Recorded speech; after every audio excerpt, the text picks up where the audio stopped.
Good morning students. आज हमने करना है methods of collecting primary data. Last lecture में भी हमने ये टॉपिक स्टार्ट कर लिया था, जिसका हमने एक ही मेथड किया था, direct personal investigation. Now we will start our next method, indirect oral investigation. Indirect oral investigation के अंदर क्या होता है, जैसे कि इसके नेम से पता चलता है, इनडायरेक्टली, यानी कि हमने यहाँ पे इंफॉर्मेशन तो कलेक्ट करनी है लेकिन डायरेक्टली जाके इंफॉर्मेशन कलेक्ट नहीं करनी है। हम यहाँ पे इनडायरेक्ट वे से इंफॉर्मेशन को कलेक्ट करते हैं। इसमें लिखा है कि जैसे information in which information is obtain not from the person home the information is needed, collect from other person. जिस पर्सन की इंफॉर्मेशन हमें चाहिए, हम उस पर्सन से डायरेक्टली नहीं मांग रहे हैं, ठीक है। हम उस पर्सन के पास नहीं जाते हैं, उल्टा उनके कोई भी रिलेटिव्स अगर हमें मिलते हैं, कोई फ्रेंड सर्कल में अगर कोई है, तो हम वहां पे जाके अदर पर्सन से इंफॉर्मेशन को कलेक्ट करेंगे, ठीक है। तो ऐसा जो है करने के लिए ये मेथड कहीं ना कहीं सूटेबल होता है, तभी हम वही मेथड अप्लाई करते हैं। ये कहाँ पे सूटेबल होता है, जहाँ पे एरिया लार्ज हो। जहाँ पे एरिया नॉट लार्ज यानी कि ज़्यादा नहीं था, वहाँ पे तो पर्सनल ही भी हम मीट करके उनसे इंफॉर्मेशन कलेक्ट कर लेते हैं। लेकिन जब एरिया बड़ा है तो वहाँ पे हम एक पर्सन के पास जाके इंफॉर्मेशन कलेक्ट करना मुश्किल है, तो हम क्या करते हैं, ओरल इन्वेस्टिगेशन कर लेते हैं। डायरेक्टली पर्सन के पास जाके बहुत टाइम कंज्यूमिंग होता है, तो हम लार्ज एरिया वाले केस में क्या करते हैं, आसपास के दोस्त मित्रों से हम जितने भी एक या दो लोगों का डाटा कलेक्ट करना है वो हम कलेक्ट कर लेते हैं। Secondly, direct contact is not possible. और कई बार ये होता है कि जिस पर्सन का हमें डाटा चाहिए वो हमें अवेलेबल नहीं होता, तो हमें इस केस के अंदर किसी और उनके घर के मेंबर से, फैमिली मेंबर से, फ्रेंड सर्कल में, उनके ऑफिस वालों से, कुलीग से, कहीं से भी हमें डाटा को कलेक्ट करना पड़ता है, ठीक है। तो ये वहाँ पे सूटेबल होता है। कॉम्प्लेक्स इन्वेस्टिगेशन, जहाँ पे हमें लगेगा कि डायरेक्ट पर्सन के पास जाना बड़ा कॉम्प्लेक्स है, इन्वेस्टिगेशन वहाँ पे जाके करना बहुत मुश्किल सा काम है, या हमें लगता है कि ऐसे कुछ हमारा सर्वे ऐसा है कि जिसके लिए हमें डायरेक्ट पर्सन से अगर इन्वेस्टिगेशन कलेक्ट करते हैं, इंफॉर्मेशन कलेक्ट करते हैं, तो वो हमारे पास ओरिजिनल नहीं आएगी, तो जिसकी वजह से हमें लगता है कि उनके फैमिली मेंबर से हमें कलेक्ट कर लेना चाहिए। तो कॉम्प्लेक्स इन्वेस्टिगेशन वाले केसेस में भी हम इंफॉर्मेशन ओरली यानी कि बातचीत के दरमियान उनसे कलेक्ट कर लेते हैं। इसको बोलते हैं इनडायरेक्ट ओरल इन्वेस्टिगेशन। इस इन्वेस्टिगेशन के फायदे क्या हैं? एक तो इकोनॉमिकली क्या होता है, इस चीज़ के लिए आपका टाइम भी ज़्यादा नहीं लगता है, ठीक है, और मनी भी ज़्यादा स्पेंड नहीं होती है। यानी कि दोनों ही केसेस में हमारा ये केस जो है, मेथड जो है वो इकोनॉमिकल है, ठीक है।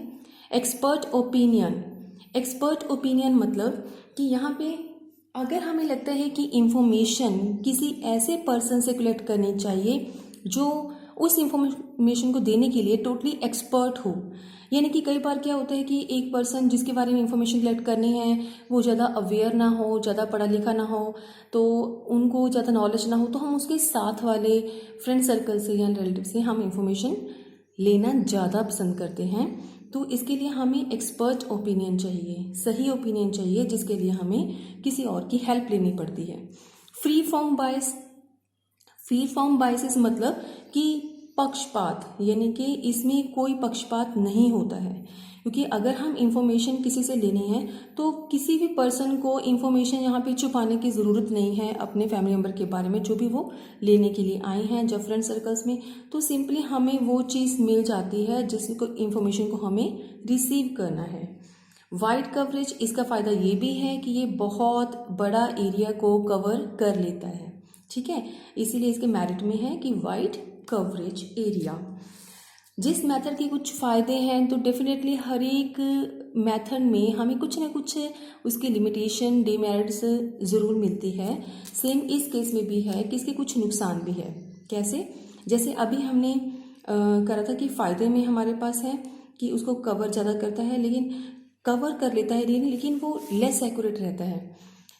लेस एक्यूरेट क्यों है? क्योंकि जो इन्फॉर्मेशन हमने लोगों से रिसीव करनी है, हमने यहाँ पे लिखा है कि वो पक्षपात नहीं करेंगे, लेकिन ये कोई श्योरिटी नहीं है कि वो पूरी इन्फॉर्मेशन हमें देंगे। हो सकता है कि वो कुछ इन्फॉर्मेशन को छुपा जाएं, ठीक है। तो डाटा जो हमने कलेक्ट किया, इंफॉर्मेशन जो हमने कलेक्ट की है, ज़रूरी नहीं है कि बिल्कुल एक्यूरेट आपको मिले, इसलिए इसकी लिमिटेशन है। उसके बाद आता है डाउटफुल कंक्लूजन्स।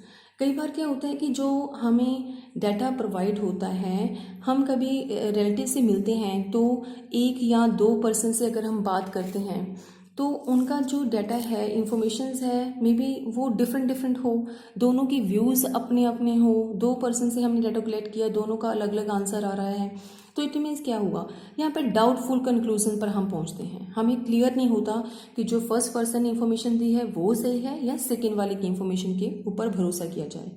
Not uniform. अब हमें पता है कि ये प्रॉपर यूनिफॉर्म नहीं होता। यूनिफॉर्म क्या होता है कि जो डिफरेंट आंसर्स हमें मिलते हैं। नॉट यूनिफॉर्म वही चीज़ कि ये 2 पर्सन 3 पर्सन से जो इन्फॉर्मेशन लेते हैं तो सबका अलग अलग व्यू आता है, जिसकी वजह से हम इसमें यूनिफॉर्मिटी काउंट नहीं करते हैं। ये प्रॉपर यूनिफॉर्म नहीं होता है, ये भी इसकी एक लिमिटेशन है। इसके अलावा नेक्स्ट मेथड है हमारा इंफॉर्मेशन कलेक्ट करने का, third, information from local source और द कोरस्पॉन्डेंट। लोकल सोर्सेज क्या होती है कि जब भी हमने इंफॉर्मेशन कलेक्ट करनी है उसके लिए हम कुछ पर्सन्स को अपॉइंट कर लेते हैं, ठीक है, और वो जो लोकल फील्ड के अंदर जो है वो काम करते हैं। पर्सन्स कौन से, हम यहाँ पे लिखते हैं कि लोकल पर्सन, जिस एरिया के अंदर हमें इंफॉर्मेशन चाहिए उसी एरिया के अंदर हम कुछ पर्सन्स को अपॉइंट कर लेते हैं ताकि वो उस एरिया के अंदर जाके हमें वो इंफॉर्मेशंस ला के देते हैं, ठीक है।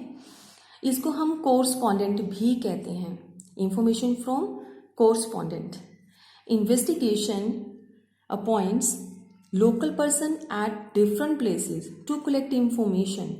इंफॉर्मेशन के लिए अलग अलग जगहों के ऊपर अपॉइंट कर दिए जाते हैं कुछ पर्सन्स, और ये पर्सन्स जैसे कि हम कहते हैं कि न्यूज़ रिपोर्टर वाले क्या करते हैं, वो न्यूज़ ला के देते हैं हमें, डिफरेंट जगह की न्यूज़ उनको चाहिए, तो वो अलग अलग प्लेसेस के ऊपर घूमते फिरते हैं। किसी भी चीज़ के लिए इन्फॉर्मेशन कलेक्ट करनी है तो वो जगह जगह पे जाके अपनी इन्फॉर्मेशन को कलेक्ट करते हैं, ठीक है। तो इसी तरह से एक सर्वे किया जाता है जिसके थ्रू वो लोकल ही लोगों को पॉइंट कर देते हैं उस एरिया के अंदर घूमने के लिए। इसके लिए हमारे पास ये कहाँ पे सूटेबल होगा, ट्रेन पर्सन। हमें पता है कि इस चीज़ के लिए हमें कुछ परफेक्ट यानी कि एक्सपर्ट ट्रेन पर्सन चाहिए, ठीक है। किसी भी पर्सन को हम जाके इंफॉर्मेशन कलेक्ट करने के लिए नहीं भेज सकते, तो ये वहीं सूट करेगा जहाँ पे हमारे पास ट्रेन पर्सन अवेलेबल है। लार्ज एरिया, जहाँ पे एरिया बहुत लार्ज है, किसी एक पर्सन की बस की बात नहीं है इंफॉर्मेशन कलेक्ट करना, तो हम नंबर ऑफ पर्सन से यहाँ पे अपॉइंट कर देते हैं, 4-5 person 10 person according to our survey हम अपॉइंट कर देते हैं, क्योंकि एरिया काफ़ी लार्ज है। तो ये सूट करेगा मेथड, जहाँ पे एरिया लार्ज है वहाँ पे हम कुछ पर्सन को अपॉइंट करके इंफॉर्मेशन कलेक्ट कर सकते हैं। रेगुलर इन्फॉर्मेशन, और थर्डली इसका बेनिफिट क्या है इस मेथड का, जहाँ पे हमें रेगुलर इन्फॉर्मेशन चाहिए। रेगुलर मतलब कि हर मंथ हमें इन्फॉर्मेशन चाहिए, हर वीक हमें इन्फॉर्मेशन चाहिए, तो उस केस के लिए हमें रेगुलर इन्फॉर्मेशन आती रही तो हमने वो पर्सन्स अपॉइंट करते हैं जो कि हमें महीने के महीने बाद मंथली इन्फॉर्मेशन हमें प्रोवाइड करते रहेंगे, ठीक है। तो इसके लिए हमें क्या चाहिए होता है, लोकल सोर्सेज को कहते हैं, information from the local sources. तो इसके हमारे पास बेनिफिट्स क्या हैं वो भी देख लेते हैं। एक तो जैसे हमने इसकी सूटेबिलिटी पढ़ी है वैसे ही उसके बेनिफिट्स हो जाते हैं। यहाँ पे हमने कहा था कि वहाँ सूट करेगा जहाँ पे एरिया लार्ज है, उसी को हम इसका मेरिट बना लेते हैं, मेरिट्स में लिख देते हैं कि ये लार्ज एरिया मतलब ये लार्ज एरिया को कवर अप करता है, ठीक है, ये इसका फ़ायदा है। कॉन्टीन्यूटी, जहाँ पे हमने इसके रेगुलर इन्फॉर्मेशन में पढ़ा था कि ये सूटेबिलिटी है, वही चीज़ हम लिखते हैं कॉन्टीन्यूटी में, क्योंकि हमारे जो कोरस्पॉन्डेंट्स हैं वो क्या करते हैं, कॉन्टीन्यूटी रखते हैं अपनी इन्फॉर्मेशन कलेक्ट करने के लिए। तो correspondents keep supplying almost regular information, ये भी इसका फ़ायदा है कि हमें proper information time to time मिलती रहती है। स्पेशल पर्पस के लिए ये चीज़ सूटेबल की जाती है। स्पेशल पर्पस मतलब कि अगर एक एग्जांपल लेते हैं, price quotations from the different grain markets for the constructions of index number of agriculture prices. ये आपकी बुक में एक एग्जांपल है कि अगर हमें ग्रेन मार्केट मतलब अनाज मंडी आपने सुना होगा, तो वहाँ पे डिफरेंट ग्रेन्स के जो प्राइजेस है, प्राइस कोटेशन को हमने चेक करना है कि कितने कितने दाम लगा रहे हैं वो अपने ग्रेन्स के, तो वो हमें कलेक्शन करनी है। वो हो गया स्पेशल पर्पस, क्योंकि ये डाटा हम किसी स्पेशल पर्पस के लिए ही अप्लाई करते हैं। तो वो इन्फॉर्मेशन हमें ला के देते हैं अलग अलग ग्रेन मार्केट के अलग अलग प्रोड्यूसर्स के पास जाके, ताकि हम एग्रीकल्चर प्राइसेस का डाटा कलेक्ट कर सकें। इसके नुकसान क्या हो सकते हैं? डीमेरिट्स है लॉस ऑफ ओरिजिनलिटी। इसमें हमारे पास ओरिजिनलिटी नहीं रहती है। क्यों ओरिजिनल नहीं होता है? क्योंकि पर्सनल कॉन्टेक्ट हमारा कहीं भी नहीं होता है। जिस पर्सन को भी इंफॉर्मेशन कलेक्ट करनी है, पर्सनल कॉन्टेक्ट हमारा नहीं हो पाता है पर्सन्स के साथ, क्योंकि हम अपनी तरफ से 4-5 जो है पर्सन्स अपॉइंट कर देते हैं, जिसको कोरस्पॉन्डेंट्स कहा जाता है। तो मे बी कुछ इन्फॉर्मेशंस जो है वो प्रॉपर हमारे पास नहीं आती, पर्सनल बायसेस आ सकते हैं जिसकी वजह से भी इंफॉर्मेशन नहीं लेके आते। तो loss of originality. Lack of uniformity. Lack of uniformity means कि हमारे पास जो डाटा कलेक्ट करना है, क्योंकि नंबर ऑफ कॉरस्पॉन्डेंट्स इस काम के लिए लगे होते हैं, तो डिफरेंट आंसर्स हमारे पास आते हैं, तो यूनिफॉर्मिटी नहीं रहती है इसके आंसर या रिजल्ट आने में। लेस एक्यूरेट क्यों है this method? collected by when the data is collected by this methods are not very accurate, क्योंकि हमारे पास जो है वो एक तो पर्सनल कॉन्टेक्ट नहीं हो पाता है, और सेकेंडली जो इन्फॉर्मेशंस हमें मिलती है वो हमें प्रॉपर इन्फॉर्मेशन दे रहे हैं या नहीं दे रहे हैं कोरस्पॉन्डेंट्स को, ये भी क्लियर नहीं होता है। ठीक है। Delay in collection. जो भी हमने 4-5 पर्सन्स अपॉइंट की है, क्या वो अपना काम टाइम टू टाइम कर रहे हैं? मे भी हो सकता है वो इस इंफॉर्मेशन को लाने में थोड़ा डिले भी कर सकते हैं। तो ये कुछ डीमेरिट्स थे हमारे थर्ड मेथड के। ठीक है, जिसका नाम था information from local sources and correspondent. Next method है हमारा इंफॉर्मेशन थ्रू टेलीफोन। ये इन्फॉर्मेशन हम कैसे कलेक्ट करते हैं? टेलीफोनिक इन्फॉर्मेशन का मतलब ये होता है कि अगर हम अपने रिस्पोंडेंट से फ़ोन पे बातचीत कर लेते हैं और फ़ोन के थ्रू हम इन्फॉर्मेशन कलेक्ट कर लेते हैं, ठीक है, तो वो क्या बन जाता है हमारा कि इन्फॉर्मेशन थ्रू टेलीफोनिक। तो ये हमारा जो मेथड है, ये इसके मेरिट्स क्या हैं कि एक तो लार्ज एरिया कवर करता है, तो यही इसकी सूटेबिलिटी भी बन जाएगी। ठीक है, कि ये कहाँ सूट करेगा? लार्ज एरिया, क्योंकि जहाँ पे हम पर्सनल जाके उनसे कांटेक्ट नहीं कर पाते हैं, तो वहाँ पे हम फ़ोन के थ्रू उनसे इंफॉर्मेशन जो है वो कलेक्ट करना पसंद करते हैं। ठीक है। सेकेंडली आता है इकोनॉमिकली। ये इसका मेरिट है इकोनॉमिकली, क्योंकि इसमें टाइम बच जाता है, आपका पैसा भी खर्च नहीं होता है एक फ़ोन कॉल करने में, तो आपकी इन्फॉर्मेशन आपको प्रोवाइड हो जाती है। और इसकी सूटेबिलिटी क्या हो सकती है? एक तो जहाँ पे एरिया लार्ज है वहाँ पे, और सेकेंडली इसमें पर्सनल बायसेस नहीं होते हैं। ये इसका मेरिट में आता है, पर्सनल बायसेस नहीं होते हैं। ठीक है, पर्सनल बायसेस क्या नहीं होते हैं? क्योंकि हम डायरेक्ट उसी पर्सन से फ़ोन पे बात कर रहे हैं, तो पक्षपात का बीच में जिक्र ही नहीं आता। इन्फॉर्मेंट जो होता है वो सीधे सीधे अपना आंसर देता है अपनी इन्फॉर्मेशन का, जो भी उनसे क्वेश्चन पुटअप किया जाता है। यहाँ पे सूटेबल कहाँ करेगा? जहाँ पे एरिया हमारा लार्ज है उस केस में, जहाँ पे हमारे पास उनसे पर्सनल मिलना मुश्किल हो, यानी कि कॉन्टैक्ट हमारा जो है वो मुश्किल हो रहा है, तो हम उनसे फ़ोन कॉल करके, ठीक है, सिंपल फ़ोन कॉल के थ्रू ही, फ़ोन नंबर मिला के ही हम उनसे कॉल करके ही इंफॉर्मेशन कलेक्ट कर सकते हैं। और यहाँ पे लिमिटेशंस क्या हैं? लिमिटेशंस इसकी ये है टेलीफोन के ज़रिए लिमिटेड यूज़, क्योंकि लिमिटेड यूज़ ये है क्योंकि हमें नहीं पता कि जिस इंफॉर्मेंट से हमें इंफॉर्मेशन निकलवानी है उसके पास फ़ोन की फैसिलिटी अवेलेबल भी है कि नहीं। ठीक है, ज़रूरी नहीं कि हर एरिया में हर पर्सन के पास फ़ोन अवेलेबल हो, तो ये इसके लिए प्रॉब्लम आ सकती है। कई बार नेटवर्किंग की प्रॉब्लम आती है कि हम उसे कांटेक्ट नहीं कर पाते हैं, तो ये एरिया इसका प्रॉब्लम ये है कि ये सिर्फ लिमिटेड यूज़ हो सकता है। सभी इंफॉर्मेशन को कलेक्ट करने के लिए हम फ़ोन के थ्रू डिपेंडेंट नहीं हो सकते हैं। Visual feedback is not possible. जब हम किसी के फ़ोन पे बातचीत करते हैं तो हम उसको डायरेक्टली फेस टू फेस नहीं देख पा रहे होते हैं, जिसकी वजह से क्या होता है कि उसके एक्सप्रेशंस क्या हैं, वो हमें सही इन्फॉर्मेशन दे पा रहा है या नहीं दे रहा है, या वो छुपा रहा है। तो वो फेसेस के जो एक्सप्रेशंस हैं वो हम नोट डाउन नहीं कर पाते हैं। ठीक है, तो इसीलिए हमारे पास विजुअल फीडबैक प्रॉपर नहीं मिलता है फ़ोन के ज़रिए। नेक्स्ट मेथड जो है, ये दोनों मेथड बहुत इंपॉर्टेंट हैं। ये दोनों मेथड जो हैं वो किसके ऊपर बेस्ड हैं? That is based on the questionnaire. Questionnaire क्या होता है? जैसे हम किसी को क्वेश्चन पूछते हैं, ठीक है, आपको अगर क्वेश्चन आ जाता है 2 मार्क्स में कि क्वेश्चन एंड मेथड्स को एक्सप्लेन करो, तो अभी तक जो हमने मेथड्स पूछे थे, ठीक है, उसमें क्वेश्चंस हम पूछते हैं, लेकिन इसके अंदर हम क्वेश्चनियर बनाते हैं, ठीक है। मेलिंग मेथड और एलिमिनेटर मेथड के अंदर हम क्वेश्चनियर बनाते हैं और उसी क्वेश्चंस की जो हमारे पास सीरीज है उससे हम इंफॉर्मेशन कलेक्ट करते हैं। तो इसका फर्स्ट पॉइंट है मेलिंग मेथड। मेलिंग मेथड क्या होता है? इन्वेस्टिगेशन जब हम करते हैं, प्रिपेयर अ क्वेश्चनियर, तो उसके लिए एक इन्वेस्टिगेटर क्या करता है, क्वेश्चनियर का फॉर्म जो होता है जिसमें नंबर ऑफ क्वेश्चंस लिखे जाते हैं वो बना लेता है for mail to the informant, और उसको जीमेल आईडी पे मेल कर देता है। कहाँ पे? जिस पर्सन से भी हमें इंफॉर्मेशन चाहिए उसके जीमेल आईडी के ऊपर हम वो क्वेश्चनियर का पूरा फॉर्मेट जो है वो मेल कर देते हैं। और साथ में हम क्या करते हैं, उसकी एक जो लेटर है वो भी साथ में अटैच कर देते हैं। वो लेटर क्या काम आता है? वो लेटर हमें सिर्फ ये बताता है अटैच करना, ताकि हम ये चीज़ देख सकें कि उसमें अंदर ये लिखा जाता है कि हम ये इन्फॉर्मेशन आपसे मांग क्यों रहे हैं, ठीक है। क्योंकि कोई भी पर्सन अगर हम सीधा उसको मेल कर देते हैं और क्वेश्चनियर चला जाएगा तो उनको समझ नहीं आएगा कि किसी भी पर्सन ने हमें ये क्वेश्चनियर क्यों भेजा है। तो उसके लिए लेटर साथ में अटैच करनी पड़ती है कि why should we collect this information from the respondent, हम उसे इंफॉर्मेशन क्यों ले रहे हैं, ठीक है। तो जीमेल आईडी के थ्रू हम उनको एक क्वेश्चनियर फॉर्मेट बना के 4, 5 या 10 क्वेश्चंस का तो हम उनको मेल कर देते हैं, और मेल के थ्रू ही वो भी हमें सेम आंसर जो है वो रिप्लाई कर देता है जीमेल आईडी के थ्रू। तो इससे हम इंफॉर्मेशन कलेक्ट कर देते हैं, इसको बोलते हैं क्वेश्चनियर फॉर्म। तो 2 मेथड्स हैं।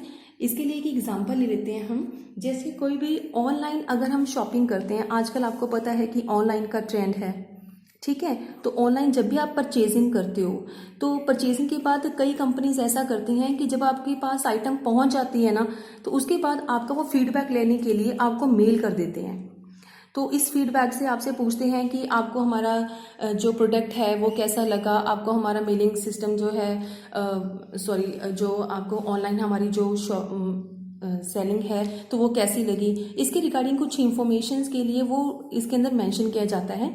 फिर वो फीडबैक फॉर्म के अंदर 3 या 4 क्वेश्चंस होते हैं जो हमें फिल करके भेजने पड़ते हैं। और साथ में कई बार होता है कि रेटिंग भी वो डाल देते हैं कि हमें रेटिंग बता दो, है ना। तो रेटिंग का मतलब क्या होता है कि हमें डिफरेंट में कितने स्टार्स हैं हमारे इस टीम को मिलते हैं, इस काम को मिलते हैं, तो नंबर ऑफ, तो वो भी हमें फिल करने के लिए बोला जाता है। ये सारा काम क्या है, ये क्वेश्चनियर। तो क्वेश्चनियर में जो भी फॉर्म है हमें फिल करके उनको इन्फॉर्मेशन एज इट इज वापस चली जाती है। इसके हमें क्या फ़ायदे होते हैं इस तरह से इंफॉर्मेशन कलेक्ट करने के? एक तो ये इकोनॉमिकली है, इसमें टाइम नहीं लगता बिल्कुल भी, और इसमें हमारी मनी भी वेस्ट नहीं होती है, ठीक है।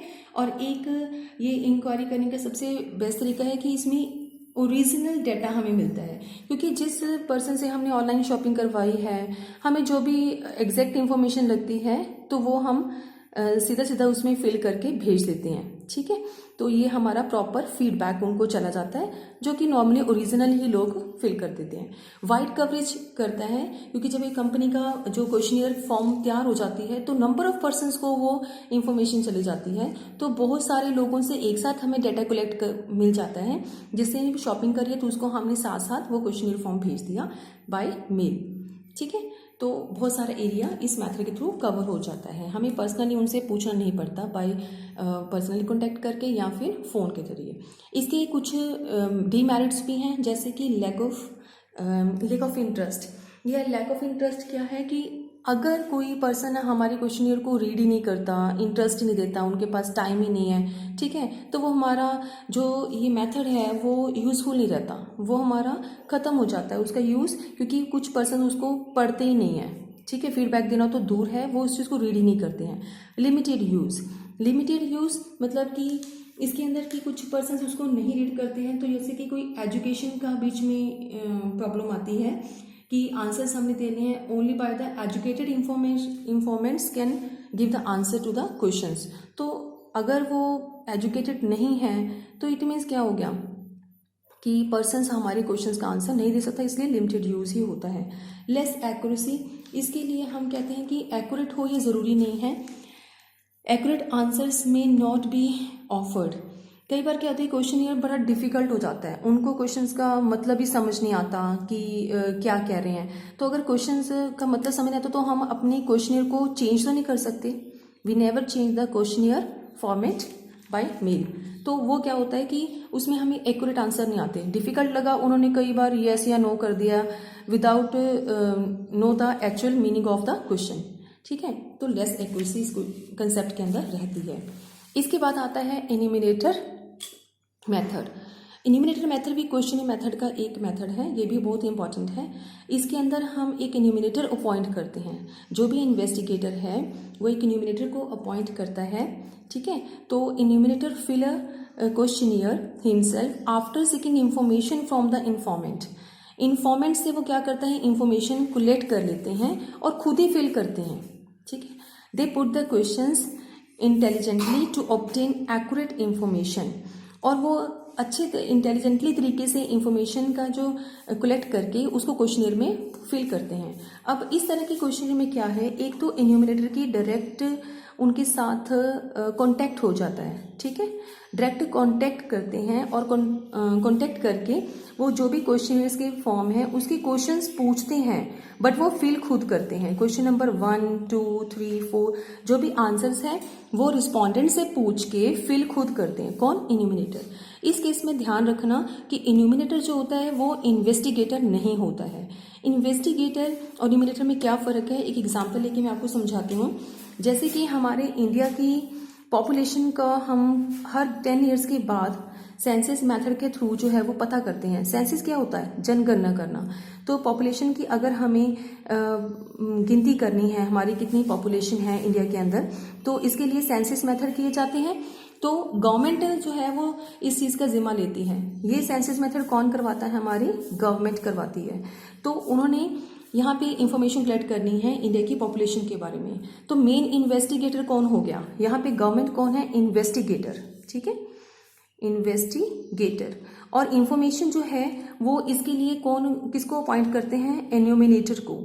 इन्यूमिनेटर जो है वो पर्सन्स होता है जो कि घर घर जाके, अलग अलग घरों में जाके, होम में जाके, एक घर, 2 घर, 3 घर में जाके वहाँ से इंफॉर्मेशन कलेक्ट की जाती है। इंफॉर्मेशन किस तरह की होती है? आपके घर में कितने फैमिली मेम्बर्स हैं, कितने मेल पर्सन्स हैं, कितने फीमेल पर्सन्स हैं, नंबर ऑफ इंफॉर्मेशन जो है वो कलेक्ट करते हैं। अब ये इंफॉर्मेशन कौन करते हैं कलेक्ट? जैसे कि वो आंगनबाड़ी से कुछ आते हैं पर्सन्स, या फिर आशा वर्कर्स आते हैं। तो आपने भी घरों में देखा होगा कि इंफॉर्मेशन कलेक्ट करते हैं आके। ठीक है, तो इससे हम क्या करते हैं, इन्यूमिनेटर जो है उसको बोला जाता है। जो भी आशा वर्कर्स आते हैं उसको हम बोलते हैं इन्यूमिनेटर्स। ठीक है, तो वो क्या करते हैं, इंफॉर्मेशन को कलेक्ट कर लेते हैं और गवर्नमेंट के लिए वो सारा सेंसस मेथड को रिकॉर्ड में रखते हैं, इंफॉर्मेशन उसको देते हैं। तो इस तरह की इंफॉर्मेशन को हम बोलते हैं कि बाय इन्यूमिनेटर मेथड हम इंफॉर्मेशन कलेक्ट करते हैं। यहाँ पे एरिया लार्ज हो ये वहीं पे सूटेबल होता है। नीड स्पेशलाइज्ड इन्वेस्टिगेटर्स, इसके लिए जो हमें स्पेशलाइज्ड इन्वेस्टिगेटर्स की जरूरत पड़ती है। यहाँ पे इन्वेस्टिगेटर कौन है? गवर्नमेंट। तो गवर्नमेंट जहाँ यानी कि गवर्नमेंट डिपार्टमेंट्स, गवर्नमेंट इंस्टीट्यूट्स की ही जरूरत पड़ती है, वहीं पे ये चीज़ सूटेबल होगी। इट मीन्स प्राइवेट इंस्टीट्यूट के अंदर हमारा ये मेथड अप्लाई नहीं होगा। इसके फ़ायदे क्या होते हैं स्टूडेंट्स, कि एक तो ये एक्यूरेसी ज़्यादा है क्योंकि हम घर जाके इंफॉर्मेशन कलेक्ट करते हैं। इम्पार्शियलिटी नहीं है क्योंकि यहाँ पे जिस पर्सन ने भी अपनी फैमिली के बारे में इंफॉर्मेशन देना है तो वो सही इंफॉर्मेशन देगा, रॉन्ग इंफॉर्मेशन वहाँ पे नहीं मेंशन करेगा। पर्सनल कॉन्टैक्ट हमारा हो जाता है तो इन्यूमिनेटर का डायरेक्टली उस पर्सन के साथ जिसने इंफॉर्मेशन देनी है।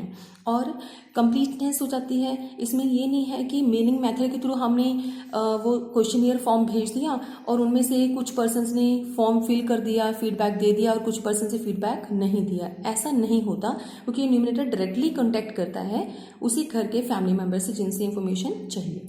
ठीक है, इसके अलावा इसमें लिमिटेशंस क्या है? टाइम कंज्यूमर है बहुत, मतलब ये लेता है क्योंकि एक एक घर में जाके इंफॉर्मेशन लेनी पड़ती है, और एक्सपेंसिव भी है क्योंकि एन्यूमिनेटर को अपॉइंट करना पड़ेगा, उसको अलग से हमें कमीशन देना पड़ेगा और उसका जो भी ट्रांसपोर्ट का खर्चा होगा डिफरेंट जगह पे उसने जाके जो इन्फॉर्मेशन कलेक्ट करनी है।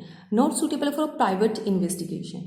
हमें पता था कि ये सिर्फ एक गवर्नमेंट इंस्टीट्यूशन के द्वारा ही फॉलो किया जाता है कि इन्यूमिनेटर का काम, तो हर एक आम प्राइवेट पर्सन जो है एक अपने लिए इन्यूमिनेटर अपॉइंट नहीं कर सकता। क्लियर बेटे, ये हमने कुछ मेथड्स किए थे। अभी तक हमने जितने भी मेथड्स किए थे वो पर्सनल इंफॉर्मेशन, पर्सनल डेटा को कलेक्ट करने के लिए किए थे, ठीक है। सेकेंडरी डेटा को कलेक्ट करने के लिए हम अनदर वीडियो के अंदर करेंगे। एक छोटा सा कंसेप्ट अभी जल्दी से मैं आपको बता देती हूँ, इसी से रिलेटेड है कि टाइप्स ऑफ क्वेश्चंस किस तरह के होने चाहिए जब एक क्वेश्चनियर बनता है। First is simple alternative questions. एक तो सिंपल फॉर्म में ही क्वेश्चंस होने चाहिए। कई बार आपको 3 मार्क्स में क्वेश्चन आता है, जैसे सिर्फ येस या नो में आंसर देना है तो क्वेश्चनियर फॉर्म के अंदर इस तरह के क्वेश्चंस हो सकते हैं। नंबर या फिर मल्टीपल चॉइस क्वेश्चंस हो सकते हैं, जैसे कि 4 ऑप्शंस है और टिक एनी वन और फ्रॉम देम, तो ये भी हमारे पास ऑप्शन होते हैं कि इस तरह के क्वेश्चंस हम डाल सकते हैं। थर्ड है स्पेसिफिक इंफॉर्मेशन क्वेश्चंस भी हम सेट कर सकते हैं अपने क्वेश्चनियर के लिए, जैसे कि हमने सिंपल उनसे पूछा what is your name, in which class do you read, तो इस तरह के क्वेश्चंस हम डाल के भी अपनी क्वेश्चनियर बना सकते हैं। और लास्ट है ओपन क्वेश्चनियर, जिसमें हमारे पास कोई एंड ही नहीं होता, क्वेश्चन का आंसर जितना मर्जी फॉर्म के अंदर वो दे सकते हैं। How can prices in India be controlled, so it means यहाँ पे क्वेश्चंस के नंबर ऑफ आंसर्स हो सकते हैं, हर एक परफॉर्मेंट अपनी डिटेल के अंदर उसका आंसर जो है वो दे सकता है। तो ये टाइप्स ऑफ क्वेश्चंस है, तो इस तरह से ध्यान में रख के हमें क्या बनाना पड़ता है, ये क्वेश्चनियर्स को सेट करना पड़ता है, चाहे वो मीनिंग मेथड के लिए कर रहे हैं, चाहे वो इन्यूमरेटर मेथड के लिए कर रहे हैं।